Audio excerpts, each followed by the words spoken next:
What's up, guys? I'm Mark, and you're watching The T-Stop.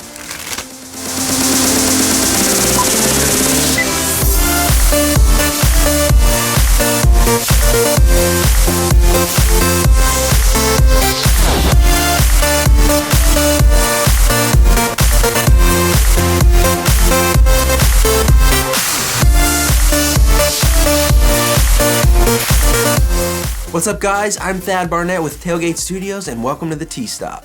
Thanks for joining us, and if you're new, thanks for checking us out for the first time. This is the show that follows Tailgate Studios as we work with commercial video clients and share tips and tricks to the video community. We have a great show planned out for you, and Mark's going to kick us off with some basic interview setups.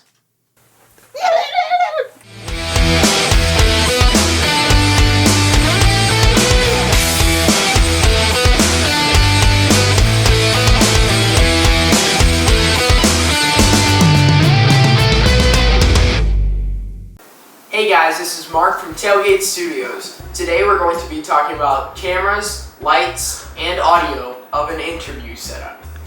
Well, you have a predicament. You only have 2 lights and this really convenient giant 6-foot silver scrim. What are you gonna do with that? Alright, so first up, these 2 lights that I mentioned are Arri Lowcaster LEDs, the ones we've been using for the past 2 weeks. And we have one over here, one over here. This one is called the key light, which adds just a basic light, and we build all other light off of that. This light behind me is called the hair light. Lens flare. Anyways, it provides a little bit of separation between your subject and the background. In this case, we're using it as a dual purpose. Because we're bouncing it off this 6-foot Westcott scrim gym. The scrim gym acts as a fill light on our actors' faces to get rid of any harsh shadows from the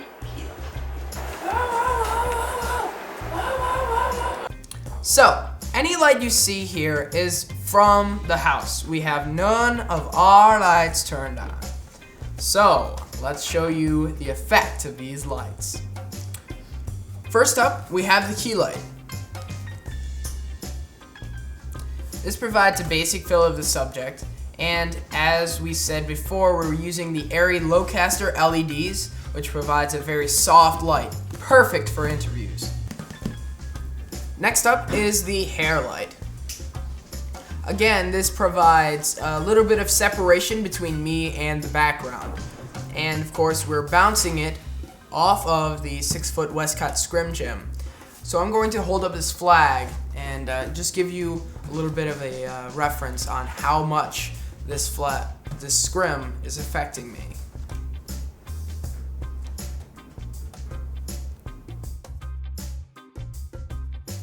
So today for cameras we're using a 7D Mark II, and for lenses we're using the 70 to 200 2.8 lens version 2. Because we're recording dialogue, we wanted the best audio possible. So today we have one of the classics of audio shotgun mics, which is the Sennheiser MKH416 with a blimp suspended just enough so our actors don't stand up and bump it. So, if we follow the cord all the way from the Sennheiser the mic has a built-in cord all the way down here. You can plug it in right here, follow it down the C-clamp, around here, under this little carpet, up here to the Zoom H6 field recorder with the headphones in there and a card and a phone. Audio is one of the most important things in your film. It can make or break it. So I'm going to show you 3 different setups and leave it up to you to choose which one is the best. Our first example is the built-in mic in our DSLR.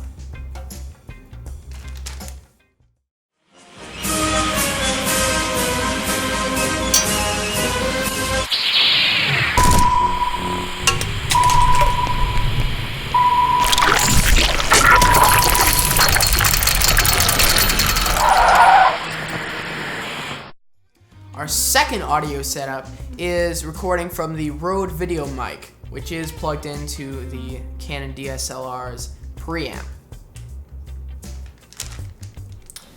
Enjoy our delicious natural provolone cheese in an ultra thin cut with only 40 calories per slice. Wow, 40 calories per slice. You'll love the versatility ultra thin cheese brings to the table. And our last audio setup is, of course, the classic Sennheiser MKH 416, which I have dangling above my head. Sargento ultra thin provolone slices are ideal to roll up in wraps. Try them with chopped romaine, cucumbers, and Kalamata olives. And there you have it, a basic interview setup with only 2 lights and this incredibly convenient giant reflector. All right, there you go. Basic interview setup with just 2 lights and a reflector. Now, if you remember, last week we took you behind the scenes on a commercial shoot at Whitehall, Columbia. If you haven't seen that video, the link is in the description. This week I thought we'd take a look at some of the post-production aspects of that shoot. Okay, so here we are in Premiere with the Whitehall project and timeline. So let's take a look at the project first.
Alright, so there is the finished product. So over here, let's check out the bins. A word about organization. I have none. So here we go. I've got a few different folders here to other bins. I've got my footage here. This is we shot on a C300. So we have 2 days, and each of the days are organized into groups. And then within those bins, I've got each of the different rooms. So here we go. We've got the stateroom, red room, the bathroom, auditorium, etc. Apparently, I only did that for day 1. Day 2 is just kind of a big mess. So let's talk about the temp music for a second here. If we go back to the timeline, the first 2 audio tracks here are made totally of temp music. So this was just kind of a song to help us get the flow down until we found the song we wanted to use for the commercial so we could license it. And once we did find that song, we basically remixed the song to match our footage. So if you take a look here on track 3, there's several different cuts here. And that's when we took different parts of the song and placed them in different places of the video in order to change the mood up a little bit or to match the mood that we wanted to achieve. So once we got a basic cut together, we took things over to After Effects and made any visual effects adjustments that we needed to. So let's hop over there and see what we got. So here's an example of a visual effects shot that we did for this project. We have the camera dollying down a hallway. Originally there was a blinking thermostat right here that was a little too distracting. So here's the original shot. Camera dollies in, and you can see the thermostat on the wall there. So what we did was we tracked the position of the thermostat using the After Effects motion tracker. Because it was such a simple move and because the thermostat was so different from the area around it, we had no trouble tracking this. So just tracked forward. There we go. Once we had all the tracking data, we created a new null object and made sure that the target was the null. Hit OK. Apply X and Y. There we go. So now all this position data has been applied to the null. Then what we did to cover up the thermostat was we just created a new solid. And then I just color picked the color right next to the thermostat. Hit OK. Then grab the rectangle tool. Come in here. Create a mask around the thermostat. Turn the layer back on. Add a little bit of feathering, and boom. Can't see it. So then, once we come out here, you want to parent the solid to the null, and there we go. So, as you can see, we use Adobe Premiere Pro to edit here at Tailgate. Recently, Adobe released their 2015 version of Creative Cloud. We thought it'd be a good opportunity to check out a couple of the new features within Adobe Premiere Pro CC 2015. So we're going to talk about two of the new improvements within Premiere, the Morph Cut transition and the Lumetri color panel. Let's talk about the Morph Cut for a second. I have this video of Mark, and he is narrating. Guys, the Morph Cut tool works best when... Several times throughout the video, he will stop and stutter, and I'm going to make some cuts to remove that. Okay, so I've made the cuts. Let's check it out. So guys, the Morph Cut tool works best when your subject is not moving and your hands don't come into the shot. And that's the Morph Cuts tool. So let's grab a Morph Cut transition, which is located in the Dissolve folder, and let's put it on the first clip. Now you're going to have to experiment to decide how long the transition should last depending on your shot, but right around here works good for this clip. It will analyze the frames, and we'll be back in a second. And there we go. It's finished, so let's take a look at the clip. So guys, the Morph Cut tool works best when your subject is not moving. Alright, so not super ideal. Let's put the Morph Cut transition on the other clips and see how it does. Alright, so I've put the Morph Cut tool on both of the other cuts. So let's watch it through and see what it looks like. Your subject is not moving and your hands don't come into the shot.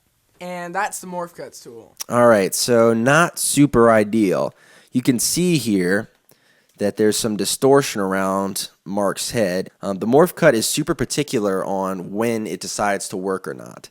Your subject has to be basically not moving at all. The background can't be moving. His hands can't come up into the shot. So many things need to work together in order to make this plausible. And right now, it's just not turning out results that I would use in a professional setting. It's a great idea, but I don't think it's developed enough to work its way into my normal workflow. Okay, so the second thing that we're going to talk about is the new Lumetri color panel within Premiere. So if you see up here, here's your new workspaces. They have ones built into Premiere and then any custom ones that you have made. So assembly, editing, and here is what we're going to talk about, the color panel. So this is really exciting for someone especially who's come from a Lightroom workflow or SpeedGrade workflow. So over here we have our scopes, and over here we have the color panel. Now there's a few different sections on here, and let's talk about them. First up is basic correction. Like I said, this is a Lightroom style workflow. We have our color temperatures here, the tint, and then tone controls. So we can come through, make adjustments to our image using the scopes and really fine-tuning the details. So let's come down here and check out some of these other panels. So we have the creative section. Now this is really cool. Inside the look flyout menu, we have all of these different options, including the film stocks that are located within SpeedGrade. So we can choose one of these, and it's been applied to our image. You can also cycle through the looks right here, so you can get a quick preview. So let's say I really like maybe this one. You can double click and it'll apply it to the image. You Got some other adjustments here like faded film to give it a washed out kind of look. Also sharpening filter, vibrance controls, and saturation. Down here we have curves controls for people that come from an After Effects workflow where they're using curves a lot. And then some color wheels, so you can really dial in the color tones for the shadows, midtones, and highlights. And the last section down here is a vignette that looks really great and is super easy to use. And just like that, we have a great looking image right here. Now, when we make these changes, we can come back to a normal workspace. It applies itself in the effect controls as a Lumetri color module. And we can turn that entire section off and on just like any other effect. So if you guys have any thoughts on the Morph Cut or Lumetri color panels, we'd love to hear from you. Just post in the comments and we'll do our best to get back to you. In the meantime, check us out online at tailgatelimited.com, and thanks for watching the T-Stop.